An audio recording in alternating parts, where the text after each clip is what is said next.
Solomon's Wisdom, based on the book of 1 Kings chapter 1, 3, and 5 through 8, and 2 Chronicles chapters 2 through 7. Years pass, and David grows old. Finally, word spreads throughout Jerusalem that the king's health is failing fast. The people know that David has chosen Solomon to be king and to build the temple of God. Solomon rides his father's mule to the spring of Gihon, and there Solomon is anointed king of Israel. The trumpet sounds. Long life to King Solomon! Benaiah leads his new king to the city, where the people greet him with shouts of joy. God bless King Solomon! Solomon takes 3 immediate actions to solidify the status of his kingdom. These 3 steps will mark the rest of his rule. First, to cement an alliance with Egypt, Solomon takes Pharaoh's daughter as a wife. Then, since his father David had not been allowed to build a temple for God, Solomon makes plans for a temple that will be a fitting house for the Creator of the universe. Finally, he goes to the altar at Gibeon to make sacrifices and seek God's blessing. There he prays to God at the altar all night long. That night, Solomon has a dream. What would you ask of me, son of my servant David? Divine King, I would only ask for a wise heart to help me govern your people and to distinguish between right and wrong. You could have asked for riches, long life, or the deaths of your enemies. Instead, you asked for wisdom, so I will give you what you ask for. You will have wisdom like no man before you. But I will also give you what you did not ask for. You will have riches and honor like no king before you. And if you follow my commands, I will grant you long life.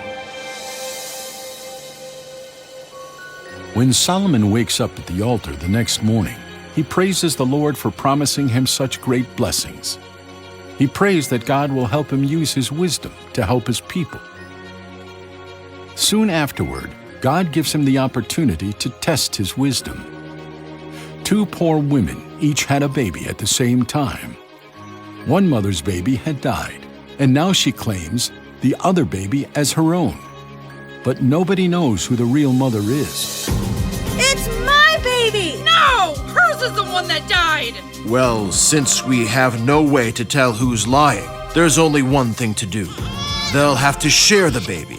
Bring me a sword. 1/2 for each of you! No, don't! Just give the baby to the other woman. That's what I wanted to know. The true mother would rather lose her child to another than let him be killed. Take your baby back and be happy. When the people of Israel hear how Solomon found the true mother, they are in awe because they know he spoke with God's wisdom. The people are happy. Israel is at peace. Solomon has established good relationships with many neighboring countries. Rulers of the countries David had conquered pay tribute money to Solomon's treasury. So begins the Golden Age of Israel. To launch his first great building project, Solomon sends a messenger to his father's old friend, King Hiram of Tyre. King Solomon sends his greetings and asks if you will send him your renowned cedar and cypress trees for lumber so that he can build a temple to God in Jerusalem. Blessed be the Lord for giving my friend David such a wise son. Tell your king I will give him what he asks for in exchange for wheat and oil, which our country needs. The 2 kings make a deal. Soon men by the thousands are working in the forests of Lebanon, cutting cedar trees for Solomon's temple. Near Jerusalem, thousands of men toil in great quarries, chiseling out the huge stone blocks needed for the foundation and walls of God's temple. The finest masons work on each piece so that every stone block will fit together perfectly.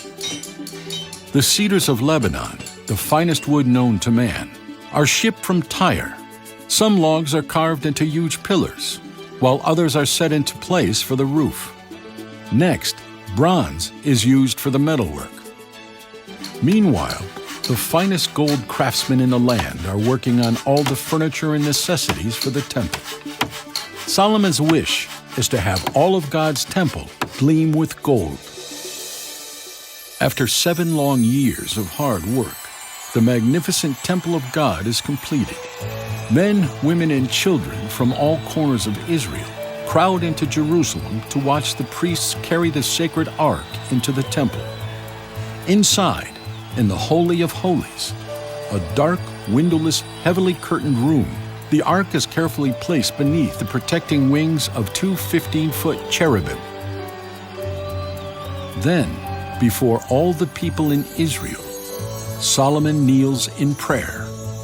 Lord, there is no God like you. Forgive and guide your people the way you guided Moses, who brought us out of slavery in Egypt.